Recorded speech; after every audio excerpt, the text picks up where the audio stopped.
অভ্যুত্থানের মধ্য দিয়ে বাংলাদেশের মানুষের বুকের উপর থেকে জগদ্দল পাথর, ইতিহাসের বর্বরতম নৃশংসতম শাসক লেডি ফেরাউন খ্যাত শেখ হাসিনা উৎখাত হলো এবং বাংলাদেশ তার ফ্যাসিবাদ থেকে মুক্ত হলো।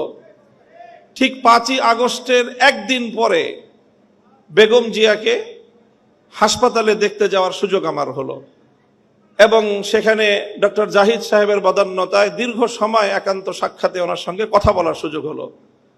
চিন্তা করেন, যেই মহিলা অশীতিপর বয়সে জীবন মৃত্যুর সন্ধিক্ষণে দাঁড়িয়ে যার দ্বারা এমনভাবে নিগৃহীত হয়েছেন, অপমানিত হয়েছেন, নিজের প্রিয় বাস্তু ভিটা তাকে ছাড়তে হয়েছে এবং জীবন মৃত্যুর মাঝামাঝি দাঁড়িয়ে বছরের পর বছর কারাগারে তাকে নিক্ষিপ্ত থেকে মৃত্যুর প্রহর গুনতে হয়েছে, যার উপর অত্যাচার এবং নির্যাতনের কোনো সীমা ছিল না, সেই বেগম জিয়া যখন জানতে পারে তার সামনেই তো ঘটছিল বাংলাদেশের এই পরিবর্তন, পট পরিবর্তন, শেখ হাসিনার এই পতন, স্বাভাবিকভাবেই তখন তো তার সঙ্গে কথা বললে প্রতিক্রিয়ার মধ্যে শেখ হাসিনার কিছু পর্যালোচনা, শেখ হাসিনার শাসনামলের কিছু জুলুম নির্যাতনের কিছু বিবরণ, তার ক্ষোভ, তার দুঃখ, মর্মবেদনার কিছু গল্প উঠে আসার কথা।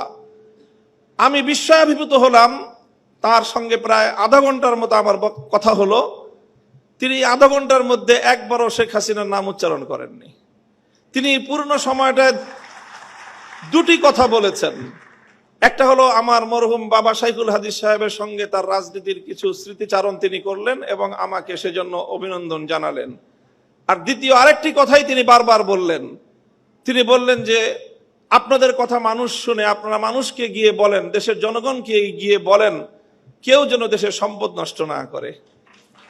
এই সম্পদ তো আমাদের, গণভবন, প্রধানমন্ত্রীর কার্যালয় সহ এই রাষ্ট্র আমাদের।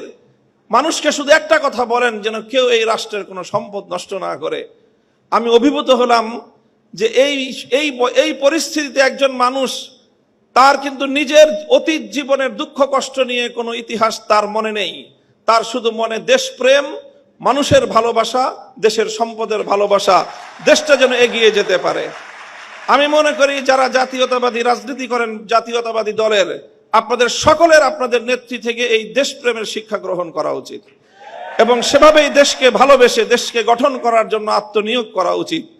এবং আমি ওনার ব্যক্তিগত জীবন এবং তার অর্থনৈতিক স্বাবলম্বিতা সম্পর্কে যে তথ্য আমরা জানি, সেটা আসলেই বিস্মিত হওয়ার মতো যে 3 বার বাংলাদেশের রাষ্ট্রপ্রধান, প্রধানমন্ত্রী থাকা পরেও তার অর্থনৈতিক যে সক্ষমতা, তার যে সাধারণ মাত্রা, সেটা বিস্মিত হওয়ার মতোই।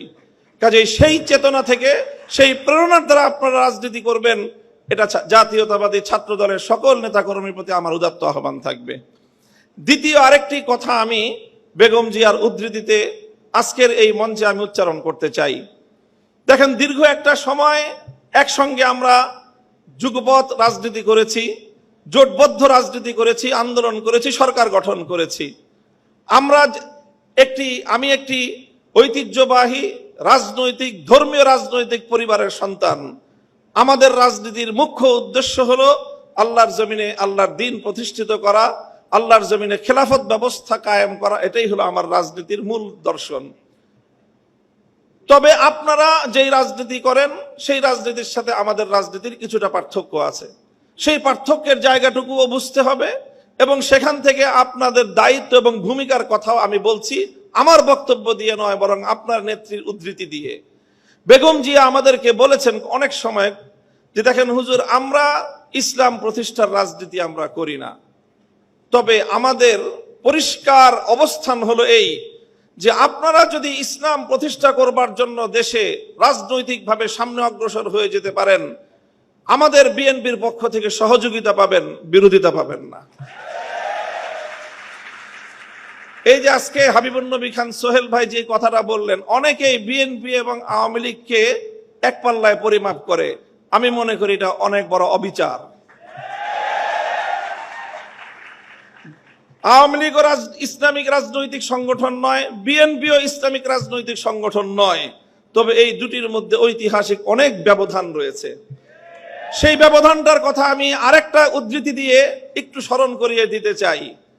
বাংলাদেশ জাতীয়তাবাদী দলের একজন মরহুম নেতা, সাবেক মন্ত্রী চৌধুরী কামাল ইবনে ইউসুফ, আপনাদের অনেকের নাম মনে থাকার কথা, তার একটা উদ্ধৃতি, তিনি একদিন এক প্রসঙ্গে বলেছিলেন, একটা কথা বলতে গিয়ে বিএনপির প্রতি তার নিজের যে অধিকার, সেই অধিকার সাব্যস্ত করতে গিয়ে বলেছিলেন যে বেটা আমি 200 বছর ধরে বিএনপি করি। কি বলেছেন? 200 বছর ধরে আমরা বিএনপি করি। আপনাদের অনেকের মনে প্রশ্ন জাগতে পারে, বিএনপি তো প্রতিষ্ঠিতই হলো স্বাধীনতার বেশ পরে শহীদ জিয়াউর রহমানের হাত ধরে, আর চৌধুরী কামাল ইবনে ইউসুফের বয়স কত? 60-70 বছর। তো বিএনপিও তো 50 বছর আগে জন্ম নেয় নাই, চৌধুরী কামাল ইবনে ইউসুফের বয়সও 50 বছর নয়। তো ওই বেটা কিভাবে 200 বছর ধরে বিএনপি করে? আপনাকে বিএনপির ঐতিহাসিক রাজনৈতিক ধারাটাকে আপনাদের অবশ্যই ধারণ করতে হবে। চৌধুরী কামাল ইবনে ইউসুফের এই বক্তব্যের মূল কথা ছিল এই, যদি আমরা আমাদের এই জনপদের অতীত রাজনীতির ইতিহাস পর্যালোচনা করি, তাহলে সবসময় আমরা এদেশে দুটি ধারা লক্ষ্য করতে পাই।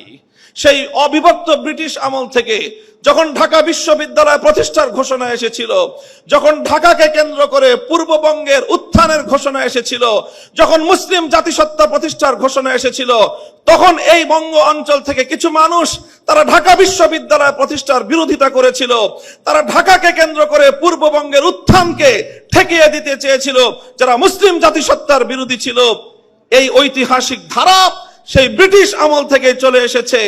আর এই ধারায় এইভাবে দুটি ধারা প্রতিষ্ঠিত হয়েছে, সংঘাত চলেছে, লড়াই চলেছে।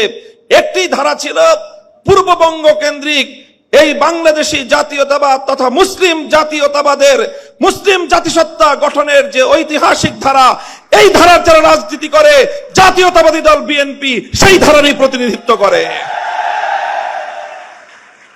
কাজে বিএনপিকে যেমন এই কথাটা মনে রাখতে হবে, যারা বিএনপির সমালোচনা করে তাদেরকেও এই কথাটা মনে রাখতে হবে। বিএনপি এবং আওয়ামী লীগ কেউই ইসলামী রাজনীতি করে না, বরং তাদের রাজনৈতিক ভিন্ন দর্শন রয়েছে।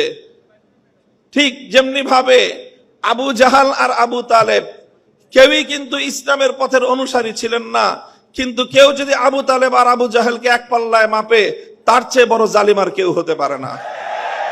আমি মনে করি ইসলামী রাজনীতির দৃষ্টিকোণ থেকে বিএনপি আবু তালেবের ভূমিকায়, আর আওয়ামী লীগের আগাগোড়াই ভূমিকা হলো আবু জাহালের ভূমিকা। প্রিয় দর্শক, এতক্ষণ আমাদের সাথে থাকার জন্য ধন্যবাদ। সেই সাথে আমাদের পরবর্তী নিউজটি দেখতে এখনই আমাদের চ্যানেলটিকে সাবস্ক্রাইব করুন এবং বেল বাটনে চাপ দিয়ে রাখুন। এছাড়াও আমাদের সাথে ইমেইলে যোগাযোগ করতে পারেন। আমাদের সাথে ইমেইলে যোগাযোগের ঠিকানা গ্রুপান্তরসংবাদ@gmail.com। আল্লাহ হাফেজ।